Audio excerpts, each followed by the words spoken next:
باز چی داره؟ حضرت دامخوز مرحمت دور میاد و میگه در حقی مشتاق دامخوز مادر کن حیاتم او مموری دوران مادر شفای کامل شفای حیاتی او خدا دارد که ما را ذهن ذکی و فهم کامل و خادم خدا در دینش در برام میگن سلام علیکم برکت ساعت چند شد تنظیم حضرت یک هوا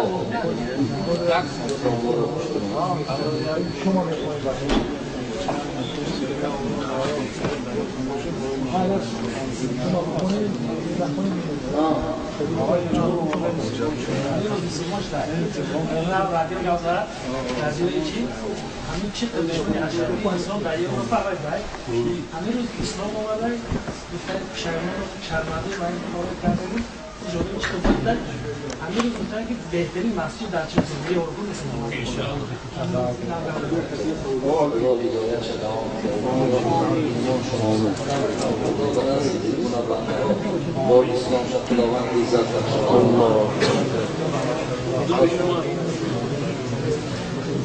اینجا در برادر عزیز من یک تصمیم دیگر گرفتم.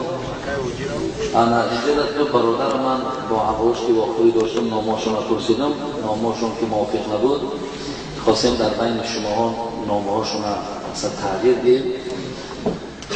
یکی برادر عزیز ما جمعه خب که بسیار آدم خوب هستن خدا خوبش کنه خدا نیکش کنه یکی از برادرهای ما هستن یکی جنابه هم بدونیم نام این برادر میخواه است که کتابی نیست ولی یک خواهش داشتن در یک نام اون نام ما در دیگر کس نادیم من خواستم که نامی برادر جنابه یکی بسیار بچه خودش خیرخواه است خیرخواه و همه دوستدار است نامش احسان میمونه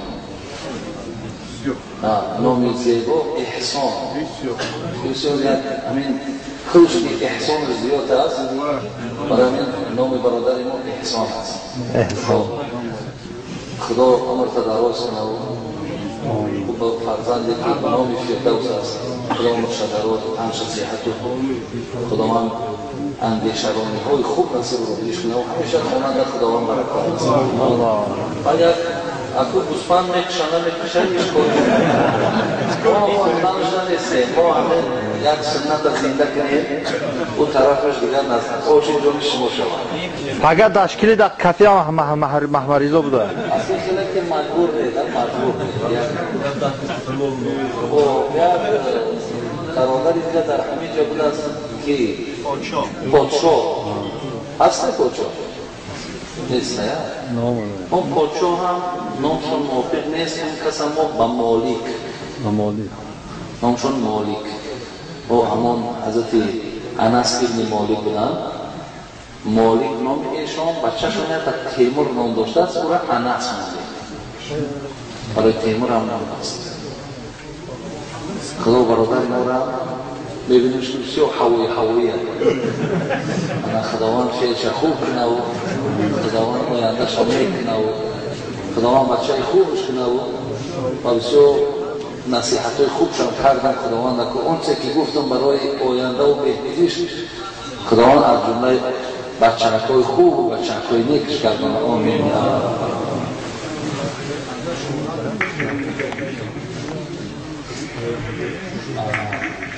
اینجا در چیز دیگر امروز من برادر عزیز و گرامی از جانب برادرها فهمیدم در مسئله همین گوشت هایی که در اینجا میشده است مثلا بعضی هیله و نیرنگوی زیاد هم بده است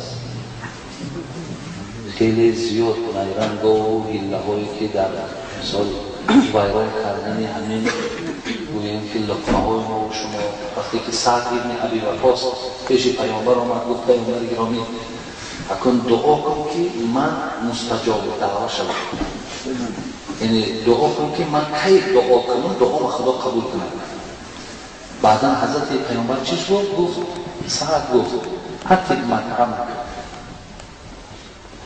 گفتن خوراک حلال کن دعات قبول می شود. برای این بعضی چیزایی که من شنیدم اصلا شرط نیست برای همه شما بیان کردن، شما با بیشتر نجات میدونید. من بسیار هیله و نیرنگ و ایران من نمیدونم بسیار، ولی این قدر میدونم که دادار عزیز که ولی تقوا کردن بسیار نیک است. اینجا من دیدم که یکم زلال خلال یکم مشکلاتی برای پیدا کردن گوشت حلال نبود است. حتی این بازار بگرم اونم جدا مگزین خلال نویساندگی هستند. این همه خیلی دکانها و پیدا کردن گوشت مقصد آسان است. برای من دادار عزیز شما از همیناش استفاده کنید، از اوناش تقوا کنید. خب زیرا که آن چیزی که ما در کتاب خواندیم و در مثال فتواها دیدیم اون با گفت امروز برادرای ما تماما اینجا در حیله و نیرنگ و فرید چون دیگر برای ویران کردن گویم همون لقمه ما و شما از اون مگزین های حلال دادار عزیز استفاده کنید. خب تا که یکان ضرر در جسم و در وجود ما و شما نشود. خدا نگهدار. و همراه من در این سفر برادر عزیز دو تا برادر ما که عبدالسلام و عمر از مسکو آمدن خیلی اینا راهنمایی کردن. گفتم نه دیگر به هر حال گفتن که نمیشود زیرا راهنمایی ما در مسکو برادرها در اونجا چون کار میکنن و از تاجیکستان همراه ما دنبال احکام‌الدین یک جای آمدن. امام خطیب مسجد 65 شهر شنده هم بسیار برادر خوبی ما هستن، برادر نیکی ما هستن. خب در حقیقتشون دعا کنید که خداوند قدم‌های ایشان را حسن بسیار خیرخواه هم هستن، بسیار در حق شما هم دعاهای نیک هم میکنن. خداوند ایشان هم در حفظ احسانش نگهدار. الله اکبر. لا بکر و علیکم السلام.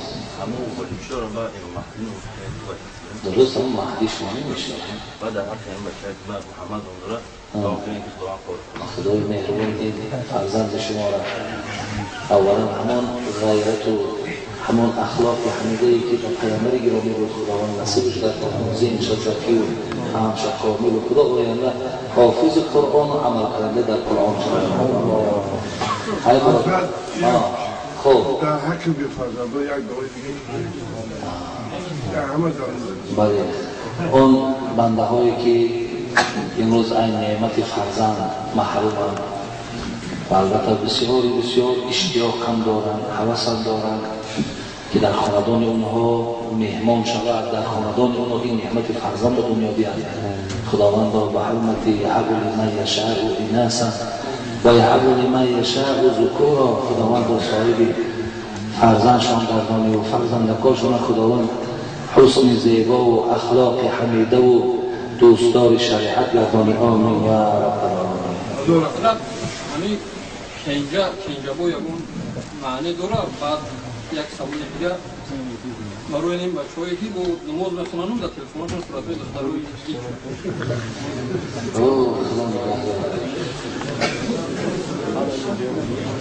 اکل ولی شما بینید برادر سوالی که برادر کردن دو سوال کرد که اینجا باید نام نیست.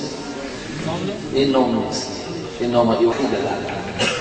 ولی بینید شما وقتی دست ما نراز میکنید در دست از این بیگانه میگذارینش.